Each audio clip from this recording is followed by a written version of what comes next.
Hello everyone, Assalamu alaikum. How are you all? I hope you are well. Welcome back to my channel in this new video. Today's video, how to set 2NC page in margin in Microsoft Publisher. So let's started. At first open your Publisher document.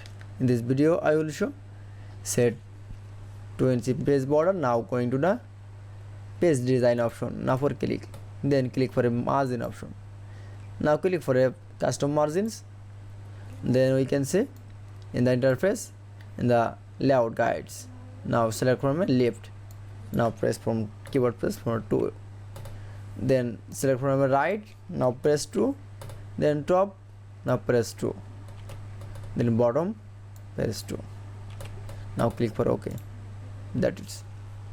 Now you can see set 2NC page border, page margin in Publisher document is very easy. I hope to enjoy the video. Please like, comment, share and subscribe my channel. Thanks for watching.